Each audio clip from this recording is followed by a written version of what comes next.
The learning curve. It's perhaps the single biggest challenge for IT. Any computer software today with mobiles, with just about everything. So let's look at what a learning curve is and then come back to the implications of this. What do you mean by learning curve is the deviation you take to do something. So the deviation in time, if you get a new mobile, it takes a little time to figure out, even if you're very familiar with mobiles and have used the last one, there's a little learning curve on how the new phone works, where's the buttons, where's small things that add up to a larger thing. You may be driving a car for a very long time, but when you have a new car, uh, you don't know where the buttons are. It's not in the same place. There's differences. So there's always and every time a learning period or an addition, extra, something which you have to spend. So this is called the learning curve. And the learning curve can be looked at in many ways. Here we have this purple line, which may be the goal of you are at one point and you want to use the mobile to make a phone call. So obviously you would have to, if you know it, you do it, and it might take you 2 seconds or 5 seconds. With a new mobile, it might take you 20 seconds or 50 seconds, and you're wasting time because that was not the purpose of uh, why you picked up the mobile. You wanted to pick up your mobile and call someone, but because it was a new mobile or for whatever reasons you couldn't do it. So there was a learning curve. But there's nothing wrong with the learning curve. Quite often we can learn other things. We learn something new, and there are different things to learn, but it does take you away from the focus of where you need to be and getting a job done. So this whole learning curve is a very, very interesting thing. There is good and bad and right and wrong about it.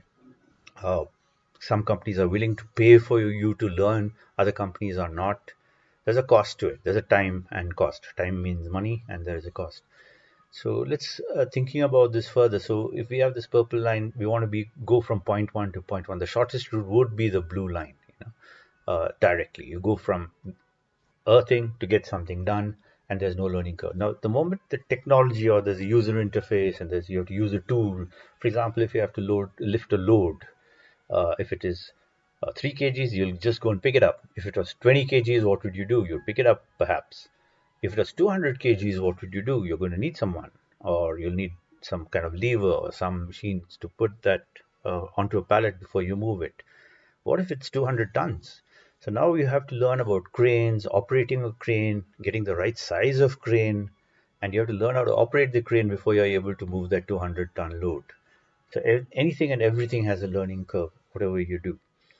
Um, as I said, IT biggest challenge for IT companies and software companies, software product learning is that. So the advantages of standardization is very important. So now if you take an electrical plug and if there's a 5 amp socket and a 15 amp socket, and if you have a 5 amp plug or a 15 amp plug, we don't have to think twice. We just put that in, provided the thing is. What if it's interchanged? Then you have a problem. So 5 amp socket goes into requires a 5 amp plug, and a 15 amp socket requires a 15 amp plug. So this learning curve can be done in so many ways. It's a deviation from the normal, the straight line. And that's why it's called an intervention. So we intervene to allow that person to learn, acquire some knowledge, and then get back to the task on hand.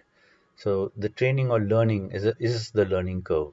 It can be put in a graph as we see on the bottom right hand corner, where curves can be steep. There's extreme. People may have to be pulled out of their work. In fact, in the services, you have this concept of staff college. So those who are serving in the Army, Navy, Air Force are pulled out and go to staff college for a period of time to learn. Banking officers are there's training interventions happening in every field. It also requires certification. Many professions require a certification. You take time off to get the certification, which can happen every year, which can happen every 3 years. So learning has a curve. Learning curve. There's a time, money, and effort. So think about it. And the point here is I'm also raising is that you can deviate completely from that. You go off the straight line to learn, and you could go off at a tangent and never come back to the straight line. There's quite a bit of learning that goes on of that kind, where you completely moved away from the goal, and the curve is not managed at all, and you've gone off learning, which may result in other jobs, other work getting done. Quite often in pure research, it works very well because you're trying to solve one problem, but by taking the deviation, trying out other things, you're resolving other issues, other problems. So it's an interesting thing. So the learning curve as a concept is fascinating and has many manifestations. And it, but once you need to quantify it at a time and a cost before you work with any individuals or a team to solve any set of problems.